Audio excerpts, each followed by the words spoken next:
Okay, good afternoon and welcome to the Council on Foreign Relations State and Local Officials webinar. I'm Irina Faskanis, Vice President for the National Program and Outreach here at CFR.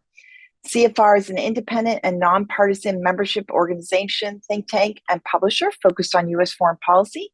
CFR is also the publisher of Foreign Affairs magazines, and as always, CFR takes no institutional positions on matters of policy.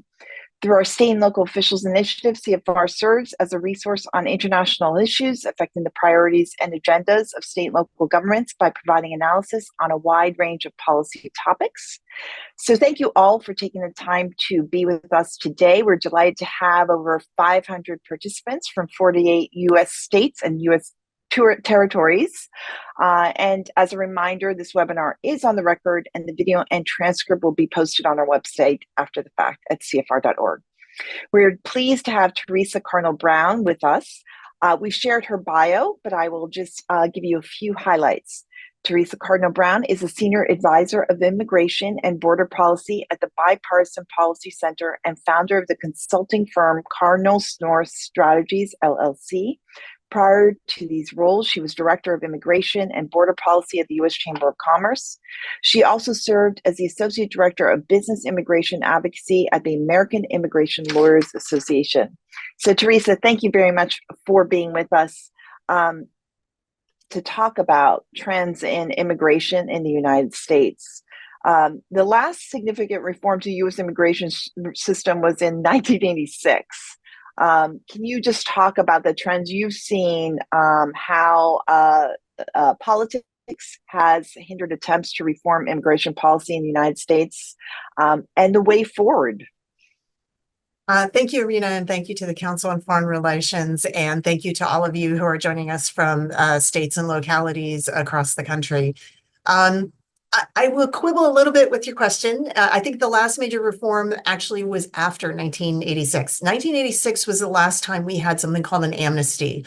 The 1986 Immigration and Reform and Control Act was a compromise deal passed by Democrats in Congress and signed by Republican President Ronald Reagan that legalized some 3 million undocumented people in the United States at that time.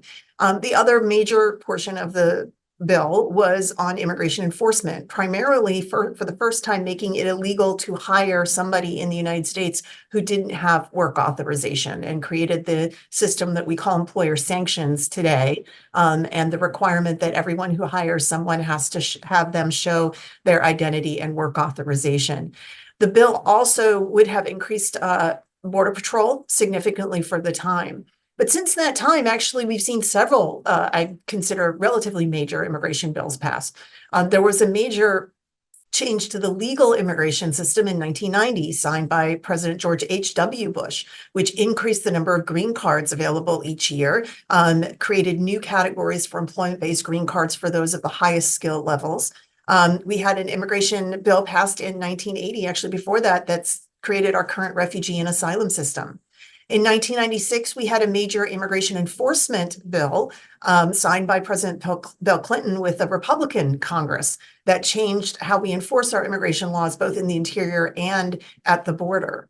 And then, after 9/11, we saw several bills pass that had significant impacts on our immigration system in various ways, the biggest of which probably is the creation of the Department of Homeland Security, which abolished the Immigration and Naturalization Service and created 3 agencies within DHS to manage various aspects of the immigration system, along with our immigration courts remained in the Department of Justice and our refugee process at the State Department. So divided the immigration functions basically among 5 different cabinet departments now. So I think it's common to hear that 1986 was the last major immigration bill, but I think that's not exactly true. And actually, if you look at that history, what you find is that Congress would regularly pass pretty major immigration bills about every 10, 15 years or so until about the last 15 years.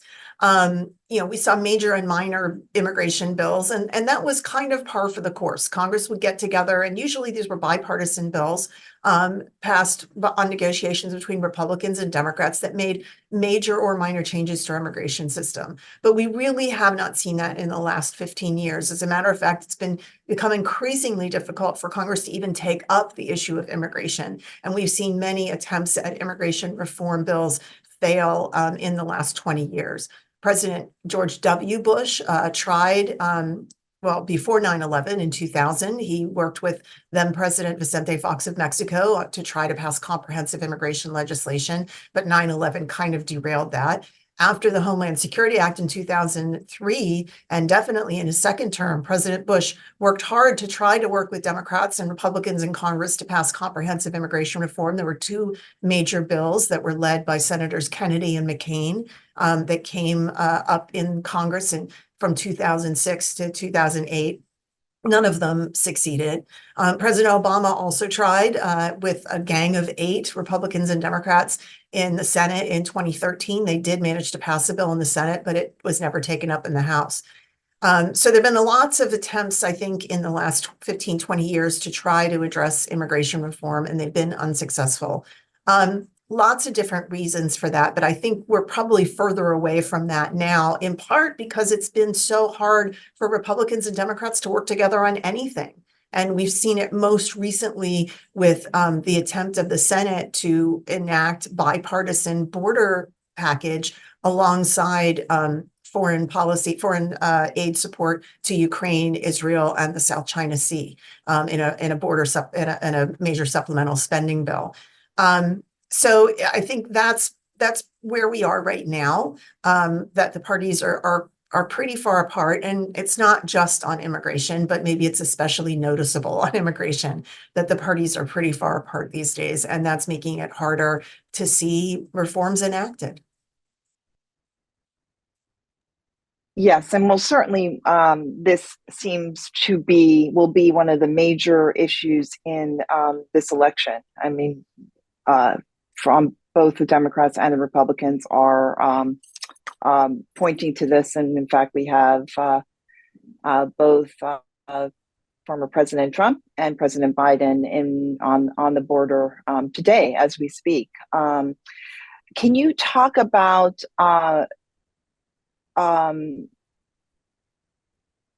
why we've seen the number of encounters on the southwest border increase? We've seen it going up from, and I don't want to put the stats out there, but so you're the expert, but it seems to be increasing. And can you talk about what is contributing to that? Sure. So this is another one where I want to put the frame a little wider than the last year or two.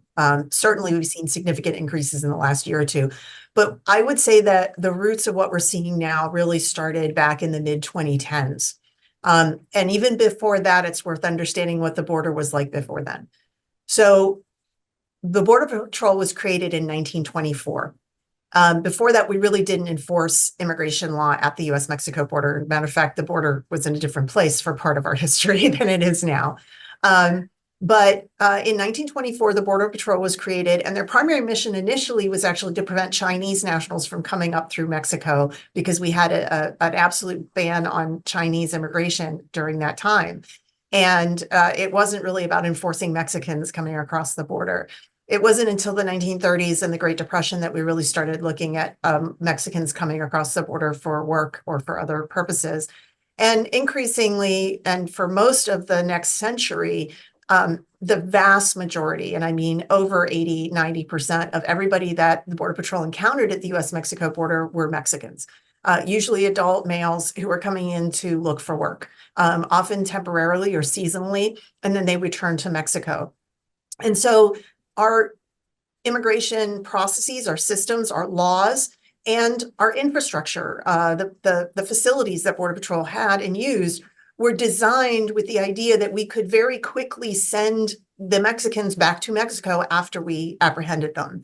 And most of them were not asking for asylum or any sort of protection. Most of them were not even contesting the fact that they were deportable. They would voluntarily return to Mexico, mainly because they would just turn around and try again. And so that was the paradigm of migration at the US-Mexico border for almost 100 years. That started changing significantly in 2010, and I would say it's continued to change since then. In 2010, we first started seeing the arrival of very large numbers of Central Americans, non-Mexicans. And these were people who were very frequently unaccompanied children, often teenagers, but some younger, and families. And those families could have very small children, infants, toddlers from Central America coming, and not just coming and trying to sneak by Border Patrol, but coming in and saying, I need protection. I want to ask for asylum. And that process has continued to today, not just with Central Americans and not just with families, but with people from all over the Western Hemisphere and the Caribbean, increasingly all over the world. And why this is a problem is that, as I mentioned, our systems were designed when we could very quickly return Mexicans back to Mexico. But the fundamental thing to understand about immigration in general is that no country is required to take back into its territory people who are not their citizens. And so there was no procedure for us to send non-Mexicans back to Mexico. And so we had to take them into custody. And if they were not going to claim asylum or were deportable, we could arrange to send them back to their country, but that required time and transportation, usually airplanes. But if they asked for asylum, our law explicitly says, and this is since 1980 and again in 1996, you are permitted to ask for asylum no matter how you arrive to the United States. It is in the immigration law. You're not entitled to get it, but you're entitled to ask for it. And so we have a process that allows you to do that. It involves sending you mainly to immigration court, but sometimes in front of an asylum officer to plead your case. What started happening, however, is that the number of arrivals exceeded the infrastructure we had, the people to adjudicate those asylum claims, the facilities to hold people in to hear those claims very quickly, because asylum, again, before the mid-2010s was a tiny, tiny fraction of everybody who arrived at the border. And almost all of those people were going to ports of entry, not to Border Patrol. So once our systems became overwhelmed, then the only thing that we really could do, because we did not have the ability to detain people at that point, was release them to a future hearing. And that started a continuation to what we see today. And as the situation in countries like Venezuela or South America became worse due to COVID, because other countries' economies just did not recover the way ours did, more and more of those people started coming north. And, you know, even though we had managed under the Trump administration to get agreements from Mexico to take back Central Americans, for example, and other Spanish speakers, they did not agree until the Biden administration that they would take back any people from Nicaragua or Cuba or Venezuela or Haiti. And so, again, those were people that came to the border in large enough numbers that they overwhelmed our processes and infrastructure. So, you know, the fundamental thing to understand about why we're seeing what we're seeing right now, there's a lot of pieces to it. But one thing is that we are in a paradigm shift from where things were before. And that paradigm changed without us changing anything about our policies at the border. It started because of people fleeing conditions where they were, seeking protection to the United States. It continued when that avenue of applying for asylum became clear. It was a way that people could come into the United States and remain for some period of time. It was expanded when other populations that could not be quickly returned started arriving. Smuggling networks that were informal, usually mom and pop operations, now have become terribly sophisticated, charging tens of thousands of dollars, and are integrated with criminal drug cartels now.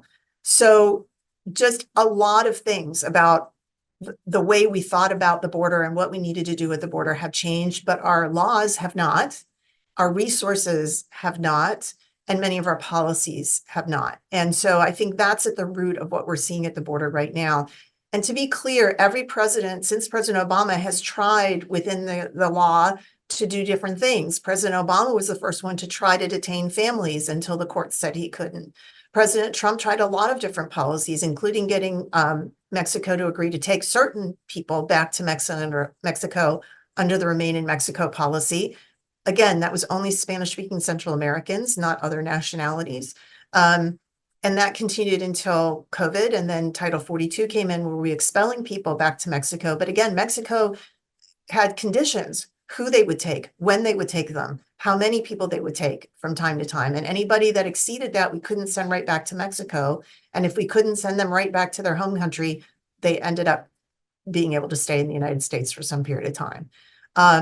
So that's really where we're at. And each of those policies were contested in the courts and have been contested in the courts.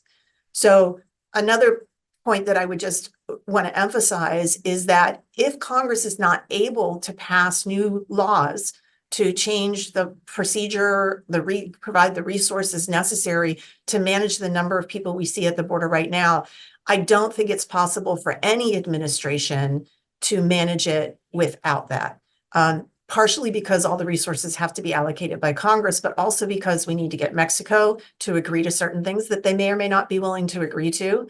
And our law still says that once you're on US soil, you're our responsibility. We have to process you somehow. And everybody who arrives and turn themselves in is already on US soil. So that's something we have to figure out how to manage.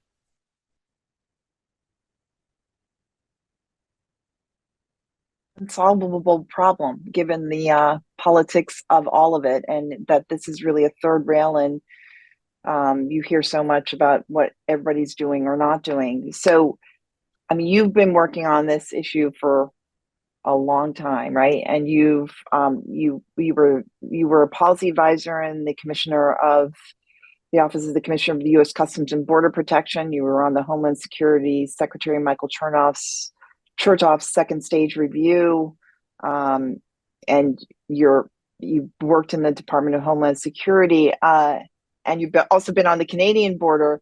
I mean, for the next administration, be it Trump or if Biden gets reelected, I mean, what would you say? What would be your advice to them? My advice would be work with Congress and get something done. My advice would be that, first of all, you're not going to be able to do it on your own, if for no other reason than the resources required to manage the number of people arriving right now is far, far greater than we have.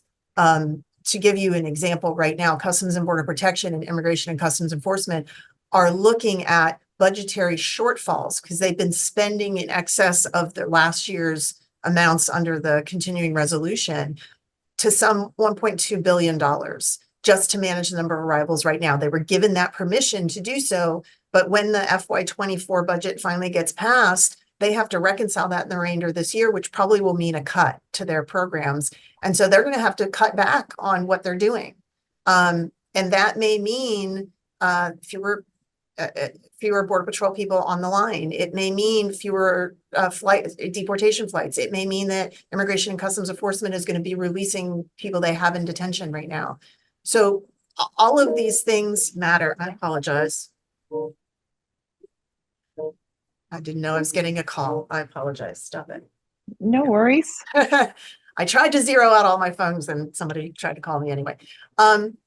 So I think that you can't do this without resources, but I also think we need to fundamentally recognize the change that has happened at the border and that the laws and processes that were put in place for a very different type of migration is not necessarily going to be workable right now.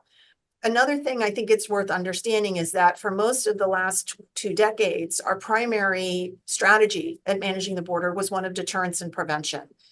And that is, how do we make it hard to cross the border? How do we have consequences for those that do, and send them back as quickly as possible? And then that was supposed to deter other people from coming.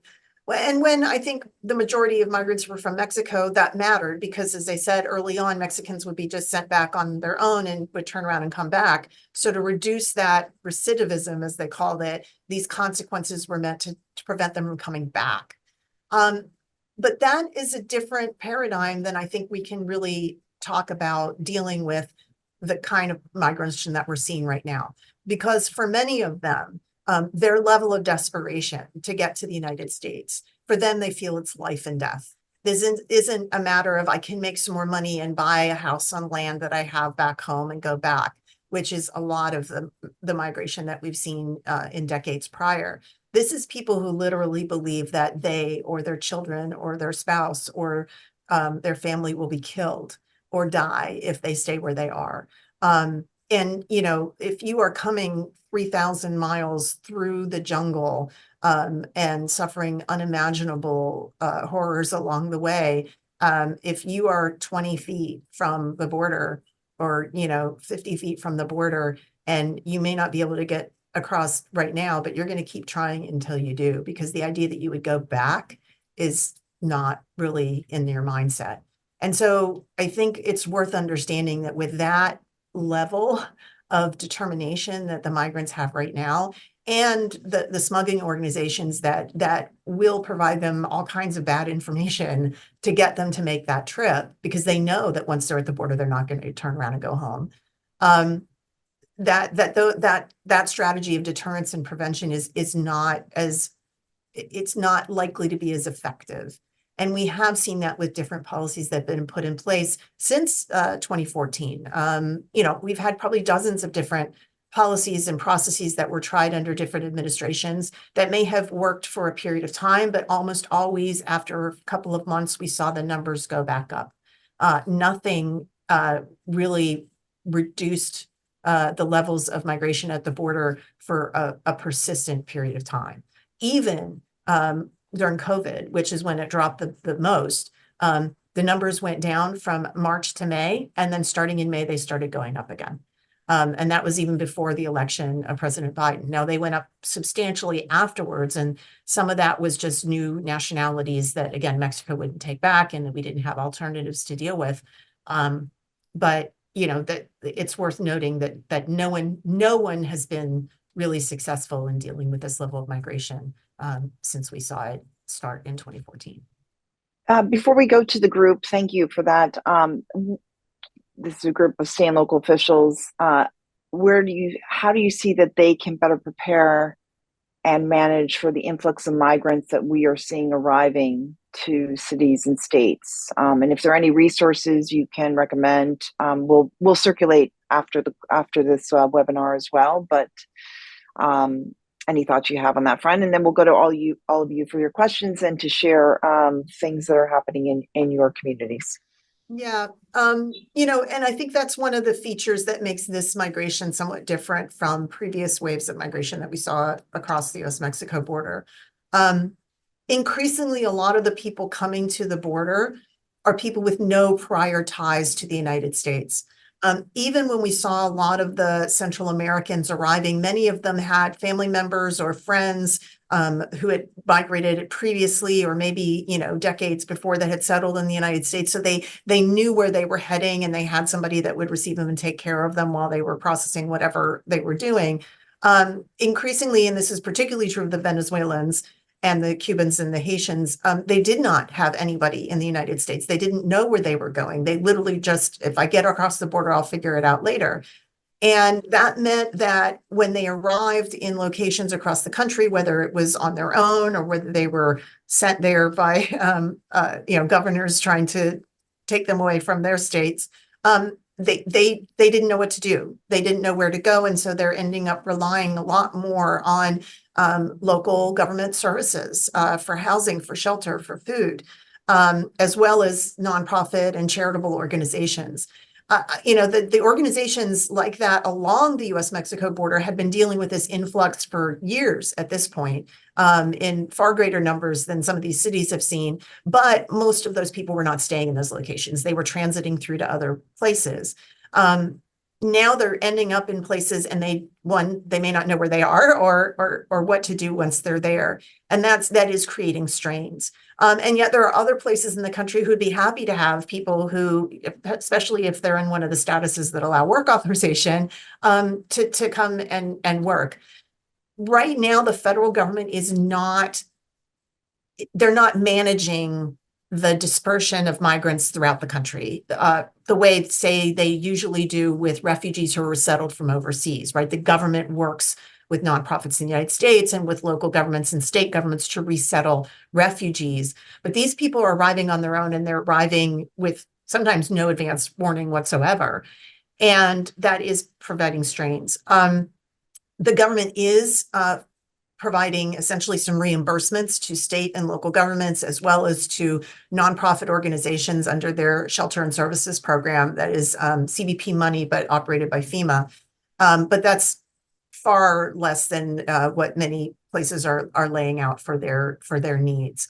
I think that, what I have been hearing from state and local government officials that I've spoken to over the last year is, one, there's a big desire for the federal government to do more to reimburse them.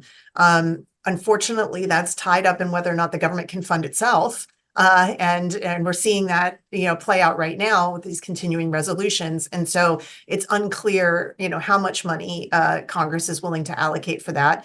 And Congress has to allocate the money. The government can't spend any money that Congress hasn't given it. That's the Constitution. So that's one place to look. Other than that, I think, what you're starting to see is states and localities trying to learn from each other, how other jurisdictions have been doing in receiving migrants. I know, for example, New York has been working, the state and city of New York has been working with USCIS and with nonprofit or pro bono immigration attorneys and clinics in their region to do basically fairs for migrants who may have access to work authorization but haven't been able to file it yet, to help them file their paperwork and have it expeditedly decided by USCIS. And Chicago is trying to do that as well. So there are some of those kinds of things that people are trying to work on. Other things I think is obviously connecting with nonprofit organizations and immigrant organizations in localities where they exist, and coordinating as much as possible between them so that nobody feels like they are doing it all by themselves. At the end of the day, I think this is a federal government problem to solve. They really, the immigration pretty clearly is a federal government problem. And as I said, you mentioned clearly there's presidential politics at play here, but I actually laid the issue squarely at the feet of Congress. Because it's Congress's job to pass immigration laws. It's Congress's job to legislate. If they don't like what an administration is doing, then they can pass a law to change and require the administration to do something different. And I think one of the biggest issues is that our law still clearly says, no matter how you arrive to the United States, you're allowed to ask for asylum. And that process and allowing that has resulted in at this point, a couple million people who've been admitted into the country to pursue that claim, many of whom probably won't end up getting asylum at the end of the day, but will be here for years while that's figured out. And that is not a sustainable process. But the only people who can really address that is Congress. Thank you. Let's go to Council Member Charles Levesque in Portsmouth Town, Rhode Island. If you can accept the unmute prompt. Thank you.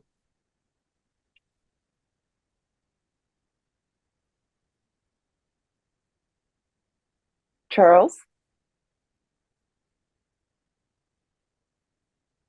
Okay. Not able to hear you. We are not able to hear you. How are we doing now? There we go. Now we can hear Great. you. Thank you. Hear me now? Yes. My name is Charles Levesque. I'm on the Portsmouth Town Council in Portsmouth, Rhode Island, which is a small state up in New England.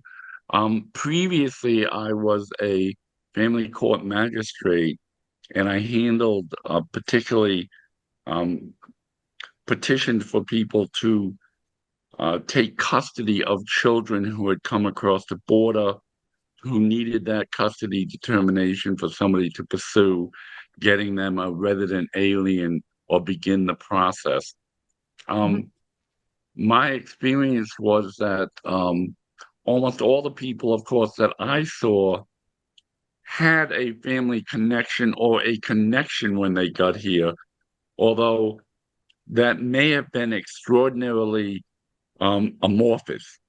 In other words, I had people showing up who were taking a kid from their village, a kid that they really had no blood, if you will, relationship to, but they were willing to accept and try to help. The thing that kind of concerns me about this conversation, and I was looking at the title, responding to the immigration influx. I mean, the United States had about 51 million foreign visitors every year. The only difference with those is that one, we invited them, and two, they have hotel reservations. And that is to say, they have money.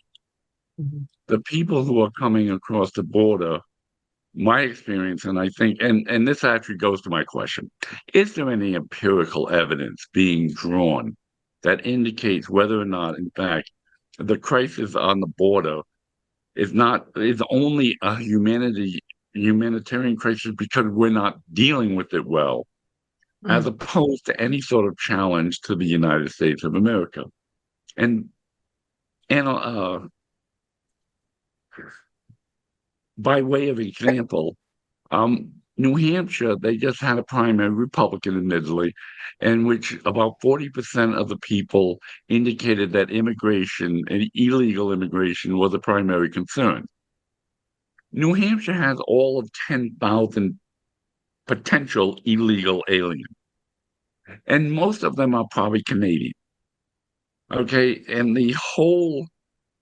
my state of Rhode Island has not that many more. I think I did the math. It's like 1 or 2%. And the thing is, if you want to find the undocumented aliens, I think for the most part, all you have to do is drive into any city and you'll see them walking to the hotels because that's where they work to clean. Or you can drive around your suburban neighborhoods and see who's ever doing the work of lawn care. And in all likelihood, at least some of them are. But they're not draining. They are, in fact, sustaining. And in my experience always was some of them got to a point where they were able to send some assistance to their family. One last Thank- point before you cut me off. Oh, okay, we have lots of questions and comments, so I just want to give Teresa a chance and the others too Okay. to participate. If I Oh. can, Oh, you know, you're talking about a couple of different things, and I want to kind of separate them a little bit.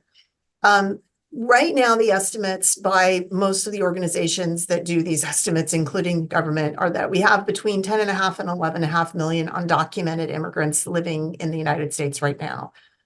Pew Research Center estimates that half of them have been here at least 10 years.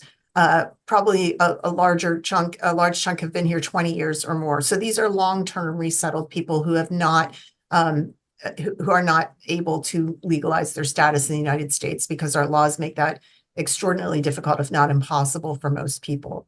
The people that are being released from the US-Mexico border are not technically unauthorized because the government has processed them. They have been encountered by the government, if not admitted under a legal immigration status. They are here with the permission of the government to await a determination as to whether or not they get to stay.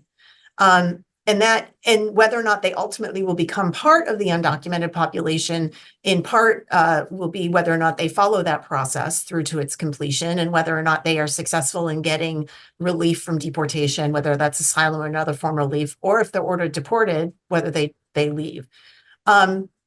I think the challenge at the border is twofold. One is it's clearly humanitarian in that the number of people arriving in very desperate situations, as you mentioned, is an issue in and of itself. They are much more reliant on assistance, on charity, whether that's from a government or from a charitable organization, than maybe past generations of migrants who arrived and, as you mentioned, had somebody they were coming to join and would find work quickly, whether that was off the books, under the books, or with somebody else's ID, or maybe they had a way to get legal and could get legal status eventually.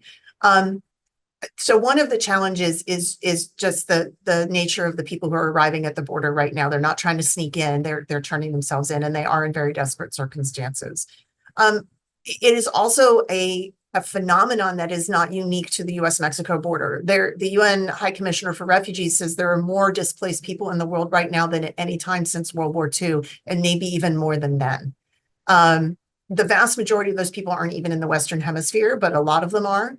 7 million Venezuelans have fled Venezuela. That's 1 in 4 Venezuelans no longer live in their country. Most of them are still in South America and other countries in South America. But they are, many of them are making their way up to the United States. I think, so we have a challenge of a different type of migration happening in larger numbers than our system is able to address right now. Whether or not we as a country have the capacity to accept that many immigrants into our population, I think that is a different question. We certainly probably do. As a country, even though the United States admits more immigrants than probably any other country in the world, as a percentage of our population, we're not even in the top 10. Other countries admit a far higher percentage of their population in immigration on an annual basis than we do. And I was literally just at a briefing this morning by the Congressional Budget Office, and their latest estimates are that by 2040, deaths will exceed births in the United States, and all future population growth after that point will come from immigration. So it's something to think about as a country. How they come matters, but our capacity, I think, is probably far bigger than many people might believe. Thank you very much. I'm going to go next to the Q&A box. JJ Garza, you've written a question, but you also raised your hand. Do you want to just ask it yourself? And if you could identify yourself. Sure, I can just ask it. It's fairly simple. Great. My name is JJ Garza. I work for Texas State Representative Mary Gonzalez from El Paso. You've talked a lot about the problem at the border, but I think we have to recognize that the border is near the end of the line for the migrants that are coming up. Yeah.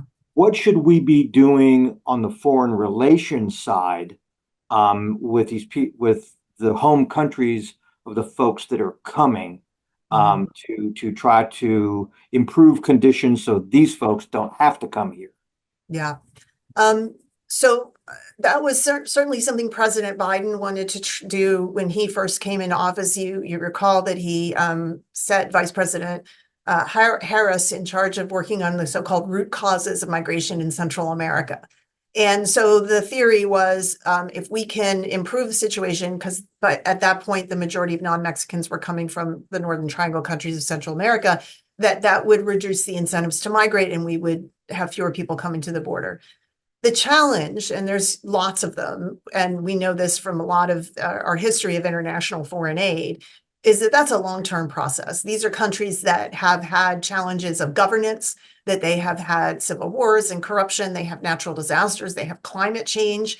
And so, helping those countries sustain their own populations is a long-term challenge and commitment, and it's worth doing, and we absolutely should, but it's not something that's going to affect immediate migration decisions. As a matter of fact, there's some research from development experts that say as a country starts to improve its poverty levels, you actually spur more immigration in the short run because people have more wherewithal to migrate. It's expensive to migrate. It's not inexpensive. You have to have some money to be able to do it. The poorest actually can't migrate because they don't have the ability to pay the smugglers and the travel expenses necessary to do so.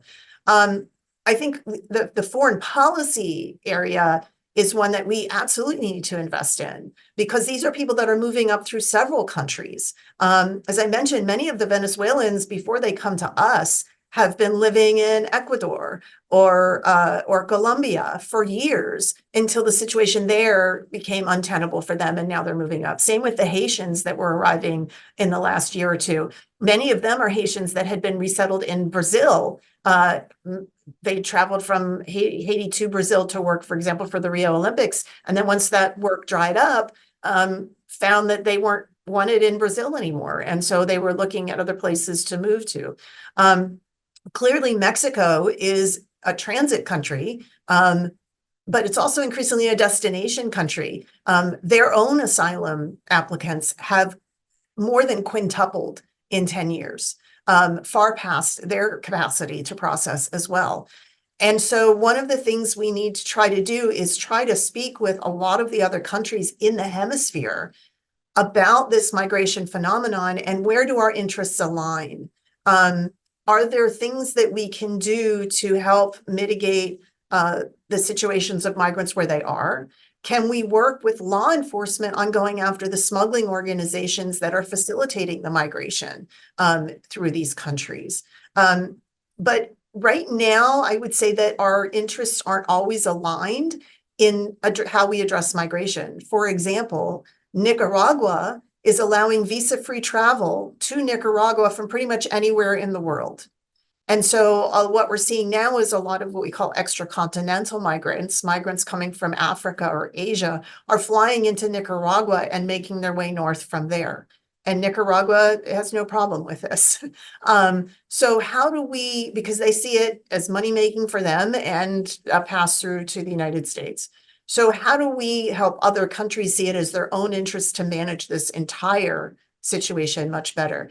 And so we should be using foreign policy much more as a tool, but we have to figure out where our interests align, because we can try to strong arm it and threaten and force other countries to enforce against migrants, but they will only do that so long as it's in their interest to do. And usually what we've seen, for example, with Turkey trying to prevent migrants from going from the Middle East into Europe, after a while, Turkey said, we don't care that you gave us EU membership and you gave us a lot of money. This is a problem for us. We're just going to let people pass through.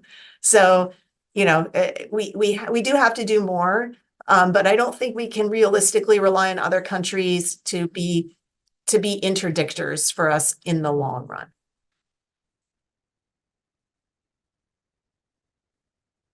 Sonia Norton, if you can identify yourself. Hi, I am Sonia Norton. I am from Utah. I'm a county commissioner here. And I applaud the efforts I like attacking problems at the root of the problem. And I think the foreign relations is a good way to do that.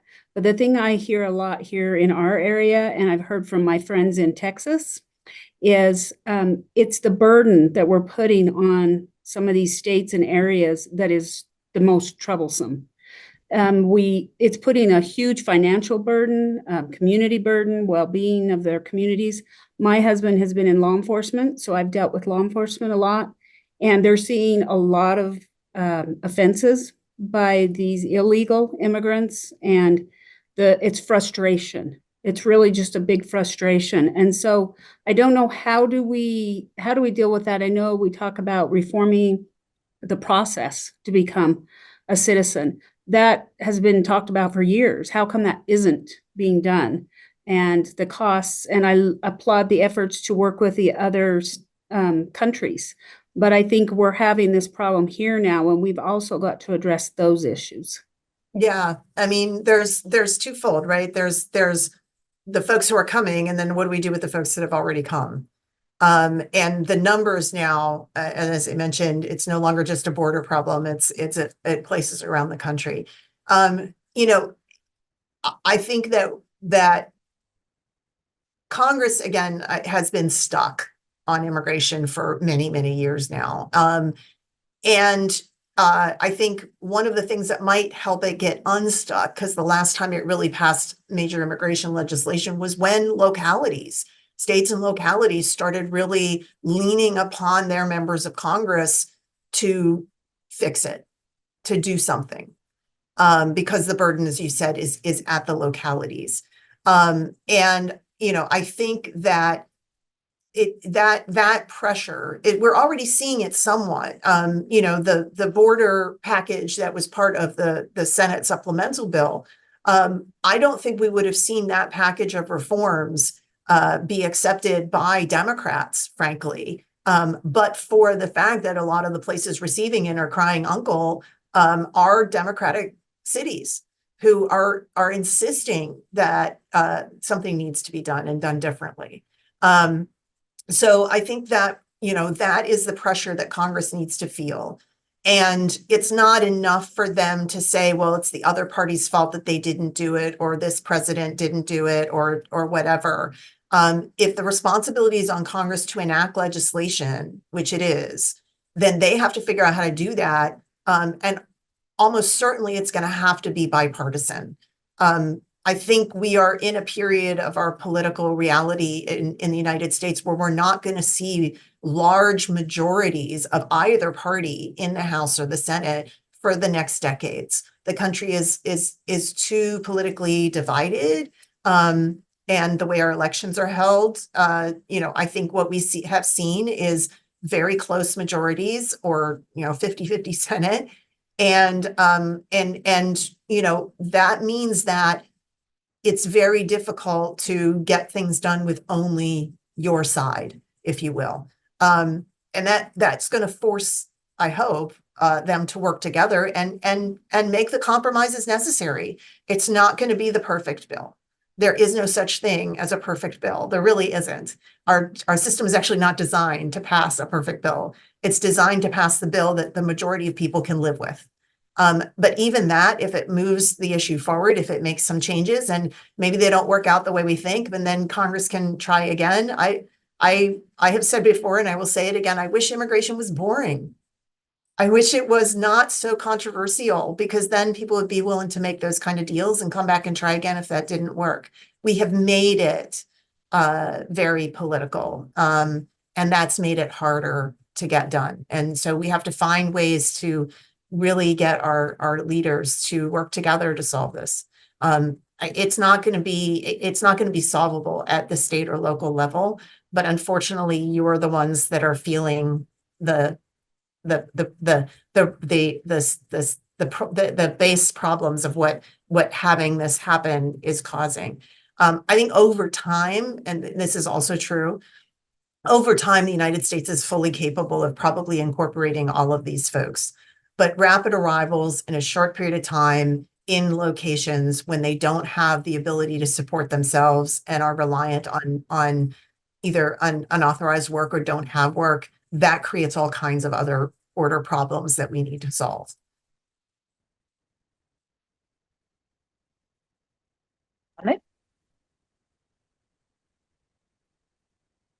Can you please repeat who you'd like to call on next, please? I would like to go next to Melissa Monick.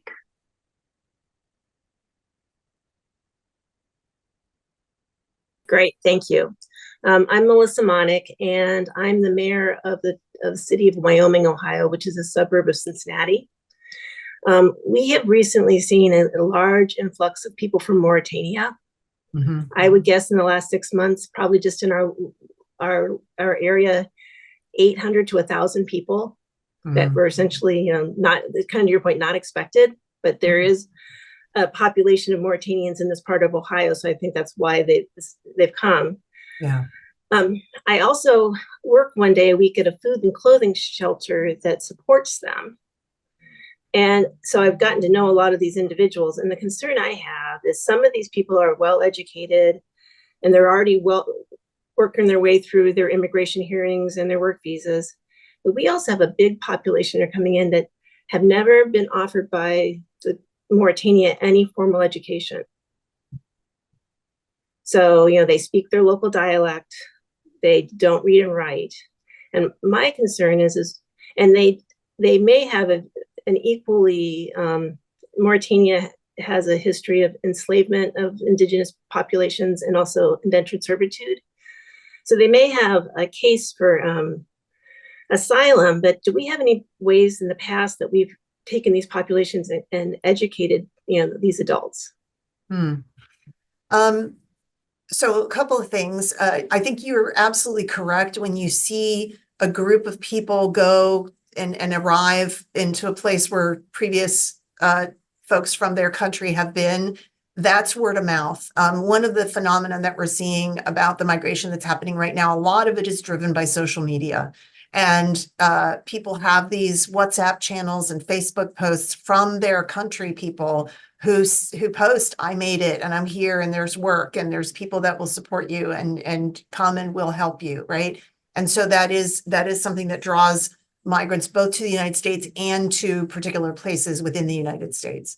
For what you said about education and training, I think traditionally the United States has done an exceptional job of integrating immigrants over time without any formalized immigrant integration policies.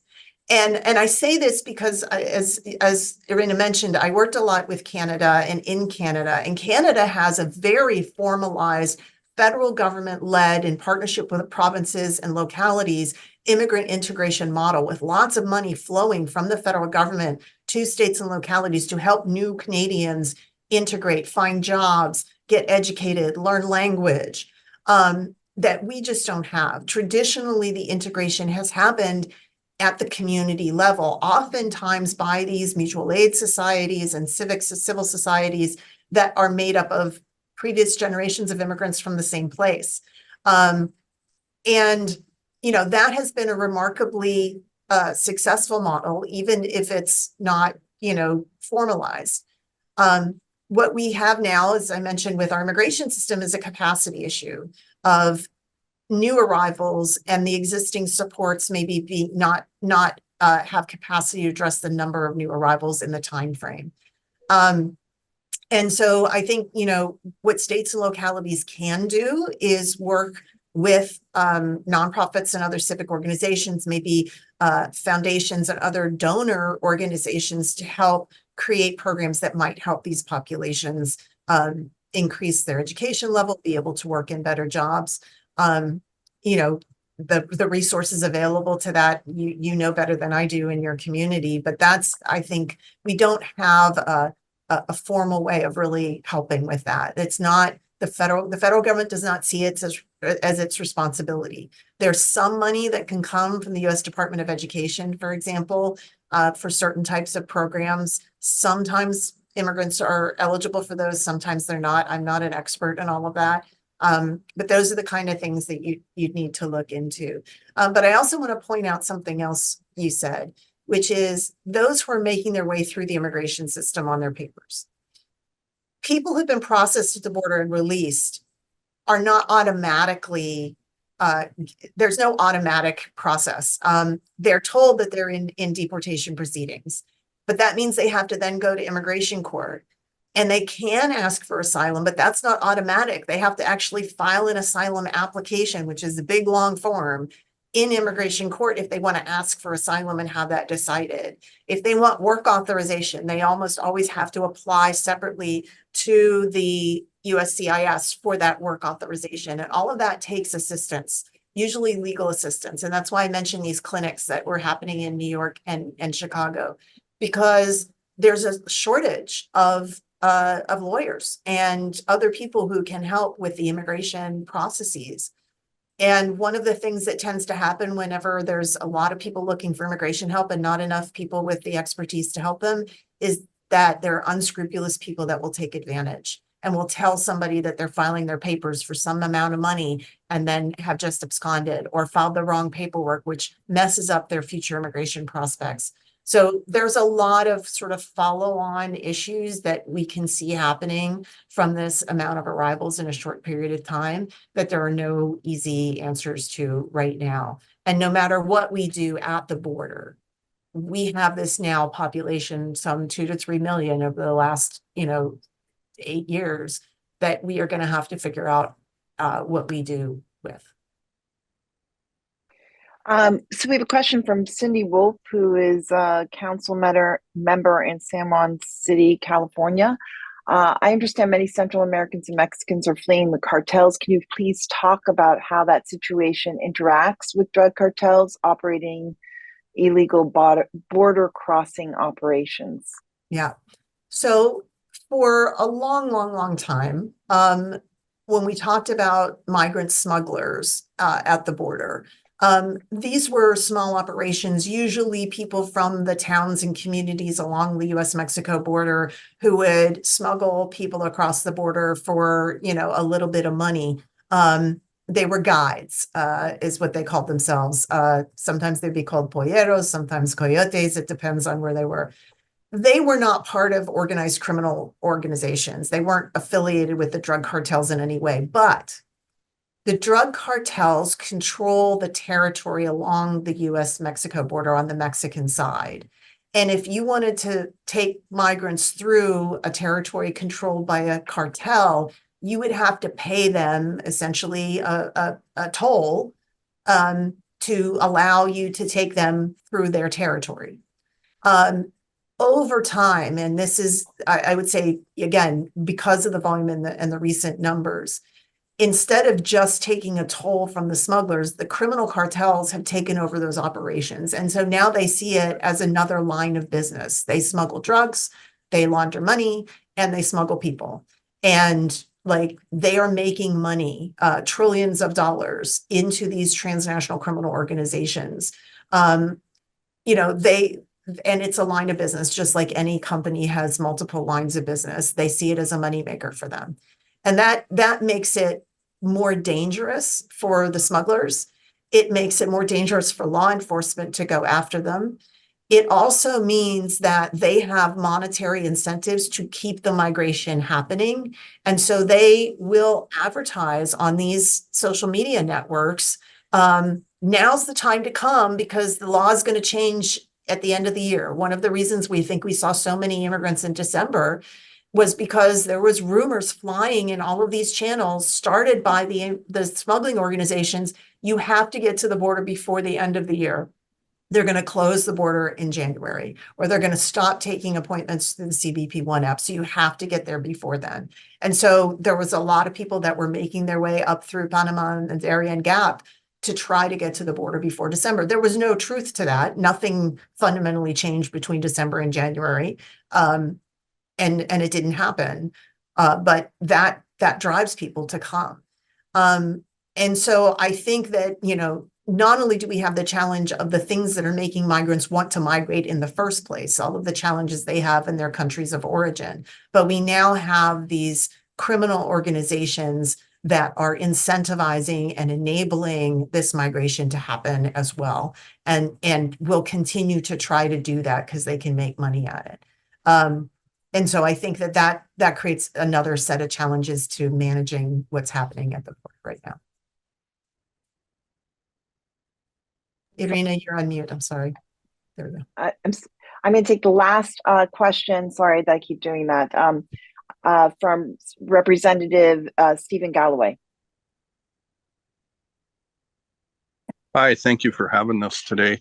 I guess I would just have 2 points that I would love it if you would touch on. One is the fentanyl epidemic that's coming through. It's not really just immigration. We're having thousands of deaths even here in Montana. I serve in Great Falls, Montana. You'd think we're away from the border, but it's not. But Different you'd also border, but yeah. The state can't really do anything, but yet we have an example where Texas, they put guardsmen and razor wire out, and they went from 3,000 people a day to 3 people a day. So I do think that the states do have some rights to protect themselves.